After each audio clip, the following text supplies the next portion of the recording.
کوئی بھی اس طرح نہیں کر رہا, کوئی وہاں کئی مظاہرے نہیں ہوئے, وہ بھی نہیں کہہ رہے کہ ایمبیسڈر کو واپس بھیجو.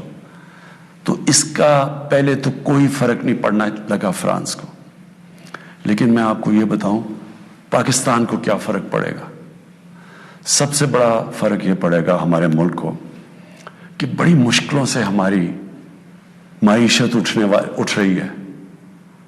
بڑی دیر کے بعد پاکستان کے اندر انڈسٹری اوپر جا رہی ہے, لارج اسکیل انڈسٹری بڑی دیر کے بعد اٹھ رہی ہے, نوکریاں مل رہی ہیں لوگوں کو, ہمارے ملک میں دولت میں اضافہ ہو رہا ہے, ہماری ایکسپورٹس بڑھ رہی ہیں, ہمارا روپیہ مضبوط ہو رہا ہے. بڑی دیر کے بعد روپیہ مضبوط ہوتا جا رہا ہے.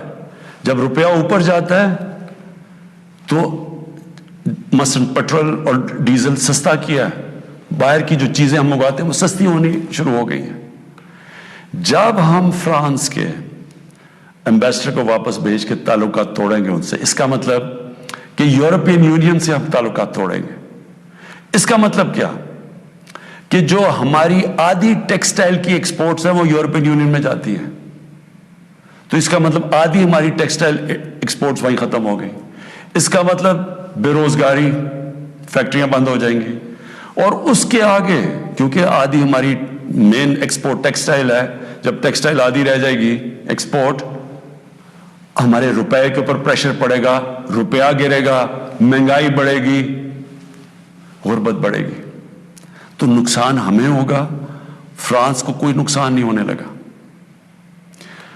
تیسری چیز, اب ہم نے اس کے اوپر جب یہ ہوا تو میں پہلے ذرا آپ کو تھوڑی تفصیل پیچھے بتا دوں. یہ ہم 2-2.5 مہینے سے لگے ہوئے تھے, ہماری گورنمنٹ TLP سے مذاکرات کر رہی تھی. ہم ان کو یہی چیزیں سمجھا رہے تھے کہ اس سے نقصان ہمیں ہونے لگا ہے, ان کو نقصان نہیں ہوگا, ہماری عوام کو نقصان ہوگا. مذاکرات چلتے جا رہے تھے, انہوں نے کہا جی اسمبلی میں رکھو, اور اسمبلی جو فیصلہ کرتی ہے. ہم نے فیصلہ کیا ٹھیک ہے ہم اسمبلی میں یہ رکھتے ہیں. لیکن ہم پھر دیکھنا شروع کیا کہ ان کی موبلائزیشن نیچے ہو رہی ہے, ان کی تیاریاں ہو رہی ہیں اسلام آباد آنے کے لیے. ایک طرف مذاکرات چل رہے ہیں, ایک طرف اسلام آباد آنے کی تیاریاں ہیں. پھر ابھی مذاکرات چل رہے ہیں اور ہم نے یہ فیصلہ کیا ہوا تھا کہ ہم اسمبلی میں رکھیں گے اس ایشو کو. تو پتہ چلا کہ انہوں نے پہلے اناؤنس کر دیا کہ جی اب تو فرانس کا اگر ایمبیسڈر آپ واپس نہیں بھیجیں گے تو ہم سارے اسلام آباد میں دھرنا دیں گے. تو یہ اس کے بعد یہ ہماری بات چیت ٹوٹی. اس کے بعد پھر یہ اریسٹ ہوئے. اب میں صرف آپ کو بتانا چاہتا ہوں کہ اس سے اب تک ہوا کیا ہے ہمارے ملک میں. یہ ذرا دیکھ لیں کہ ہم نے اپنے آپ کو کتنا نقصان پہنچایا. اب تک 40 پولیس کی گاڑیوں کو جلا دیا گیا, لوگوں کی پرائیویٹ پراپرٹی کے اوپر کئی لاکھوں کروڑوں روپے کا نقصان ہوا ہے, 4 پولیس والے شہید ہوئے ہیں, 800 سے زیادہ پولیس والے زخمی ہوئے ہیں. پہلے دن جب شروع ہوا تو تقریباً 100 سڑکیں بلاک کر دی. اس سے جو عوام کو نقصان ہوا, اس سے کئی جو آکسیجن کے سلنڈرز نہیں جا رہے تھے, بیچارے جو کورونا کے مریض ہیں, ان میں اموات ہوئی. اور پھر باہر سے کود پڑے لوگ, ہمارے پاکستان کے دشمن. ابھی تک ہم نے جو 4 لاکھ ٹویٹس کو اینالائز کیا, ان میں سے 70% فیک اکاؤنٹ سے تھی. مثلا پروپیگنڈا, جس طرح یورپین یونین کی ڈس انفارمیشن لیب نے جب بتایا کہ ہندوستان کی کوئی 600 سائٹس ہیں, فیک سائٹس, میڈیا سائٹس, جس سے وہ فیک نیوز اور پروپیگنڈا کر رہے ہیں پاکستان کے خلاف. تو یہاں بھی ہمیں پتہ چلا کہ 380 ہندوستان کے انڈیا کے گروپ تھے جو کہ واٹس ایپ سے فیک نیوز چلا رہے تھے کہ سول وار ہو گئی پاکستان میں. ہماری پولیٹیکل پارٹیز, مجھے افسوس سے کہنا پڑتا ہے کہ وہی JUI جو فضل الرحمان کی پارٹی, وہ بھی بیچ میں شامل ہو گئی کہ کسی طرح گورنمنٹ کو ڈی سٹیبلائز کریں, ملک کو نقصان پہنچائیں. ساتھ وہ نون لیگ. اب ان سے میں پوچھتا ہوں کہ جب یہ سلمان رشدی نے کتاب لکھی تھی تو نواز شریف تو پہلی دفعہ پرائم منسٹر بنے تھے, کتنی انہوں نے سٹیٹمنٹس دی تھی, کتنی دفعہ انہوں نے کسی فورم میں کہا تھا کہ اس نے بڑا غلط کام کیا، مسلمانوں کے دلوں کو تکلیف پہنچائی ہے. کتنی دفعہ کسی بھی مسلمان ہیڈ آف اسٹیٹ نے کسی انٹرنیشنل فورم پہ اس پہ بات کی تھی، تو آج ان کے ساتھ مل گئے ہیں صرف انتشار پھیلانے کے لیے. دیکھیں، اب یہ میں نے آپ کو بتایا کہ ایک اپروچ ہے کہ اپنے ملک میں مظاہرے کرو، اپنے ملک کو نقصان کرو، کوئی فرق نہیں پڑتا فرانس کو، اچھا ایمبیسڈر واپس بھیج دو، کوئی فرق نہیں پڑتا. اب یہ سنیں کہ میری اپروچ کیا ہے. مقصد تو ہمارا ایک ہی ہے. ہم کیا چاہتے ہیں کہ ہم یہ چاہتے ہیں کہ یہ جو ہر تھوڑے سالوں کے بعد ہمارے دلوں کو تکلیف پہنچائی جاتی ہے، اس کی دوسری اپروچ کیا ہے، یہ اب سنیں میری اپروچ کیا ہے. دیکھیں، میں پھر سے آپ کو بتاتا ہوں، مغرب کو میں سب سے بہتر سمجھتا ہوں. میری بڑی زندگی گزری ہے وہاں، میں ان کی سوچ کو جانتا ہوں. دیکھیں، سب سے پہلے جو کوشش کرنی چاہیے، جو ہم نے کی ہے، اور میں ابھی بتاتا ہوں ہم نے کیا کیا کوشش کی ہے.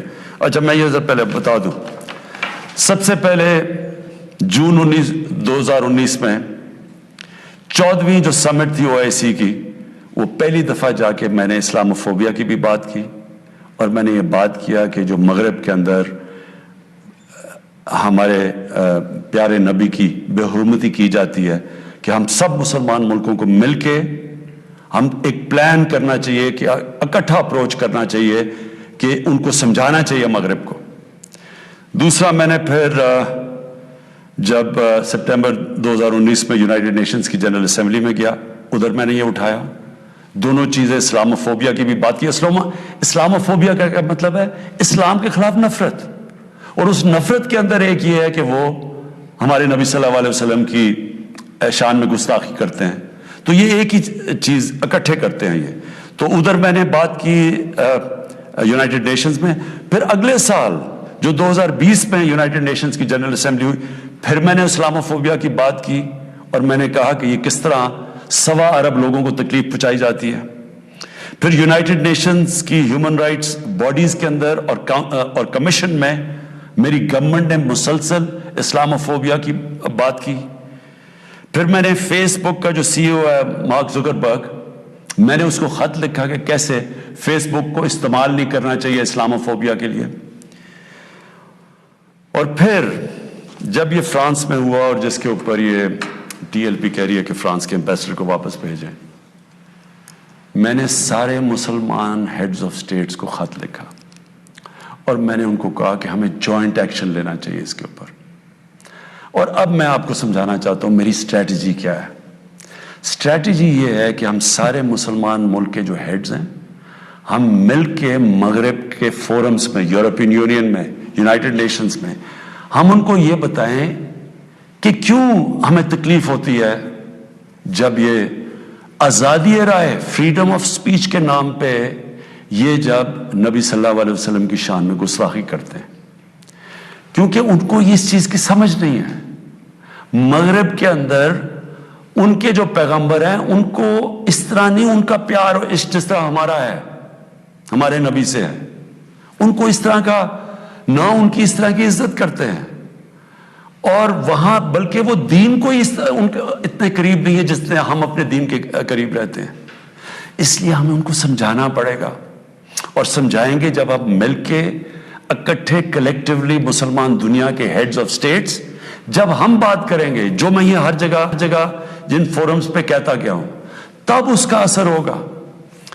دنیا میں تھوڑے سے یہودی ہیں، لیکن وہ سارے یہودیوں نے اکٹھے ہو کے دنیا کو، مغربی دنیا کو بتایا ہے کہ جو ہولوکاسٹ تھا، جدھر یہودیوں کی قتل عام ہوئی تھی، انہوں نے کہا کہ اس کے خلاف کوئی منفی بات نہ کی جائے کہیں بھی، کسی میڈیا پہ. آج کہیں بھی، آج مغربی میڈیا کسی میں ہولوکاسٹ کے خلاف کوئی بات نہیں کر سکتا. 4 یورپین ملک ایسے ہیں جدھر جیل میں ڈال دیتے ہیں اگر آپ ہولوکاسٹ کے خلاف کوئی منفی بات کریں. تو کیا ہم یہ نہیں ان کو باور کروا سکتے کہ ہمیں کتنی تکلیف پہنچتی ہے؟ اور یہ صرف، اور یہ ہم تب کریں گے جب ہم کلیکٹیولی مل کے کریں. اور میں آپ کو یقین دلاتا ہوں، کیونکہ میں مغرب کو سمجھتا ہوں، ان کو سمجھ ہی نہیں ہے اس چیز کی.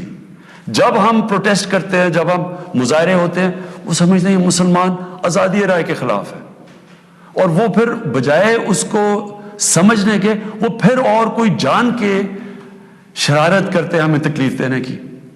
اس لیے پہلا تو یہ چیز ہے.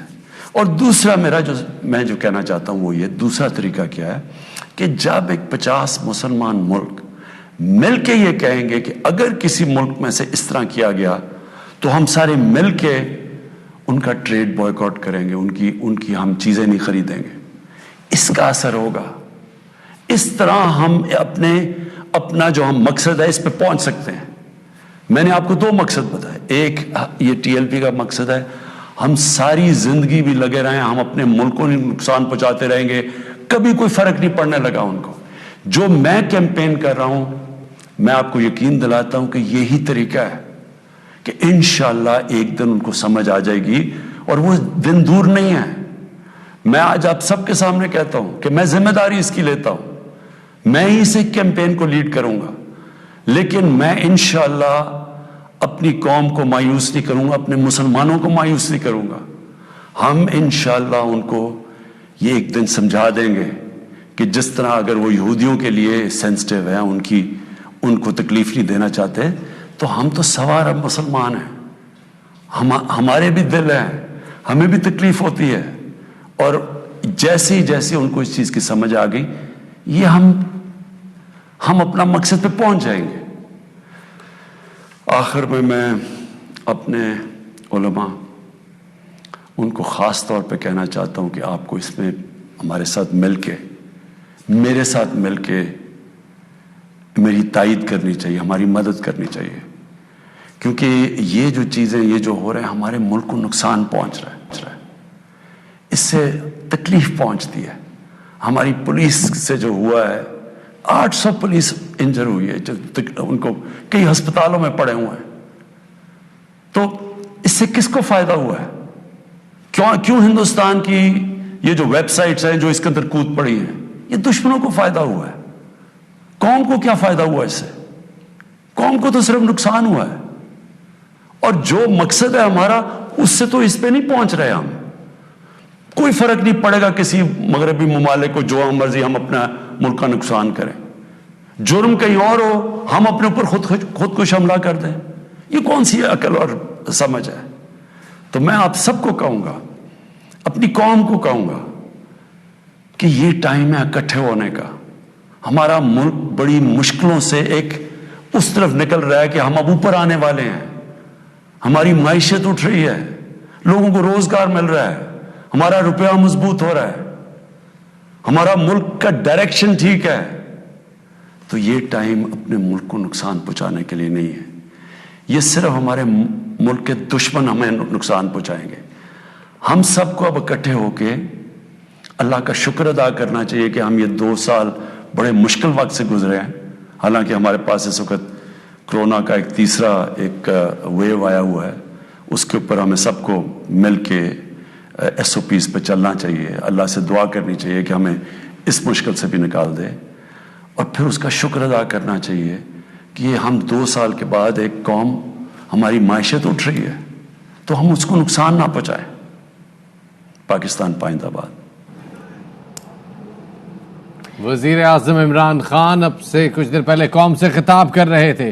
قوم سے خطاب کے دوران ان کا کہنا تھا کہ معیشت بڑی مشکل پر آئی ہے, ہمیں اس مومنٹم کو کنٹینیو رکھنا پڑے گا. موجودہ حالات سے کسی مغربی ملک کو کوئی فرق نہیں پڑتا, نقصان ہمارا ہو رہا ہے. کیوں بھارتی ویب سائٹس پاکستانی حالات میں کود پڑی؟ ہمیں دشمن کی چال کو سمجھنا چاہیے. یہ کیسا احتجاج ہے کہ جرم کہیں اور ہو اور خودکش حملہ اپنے اوپر کریں.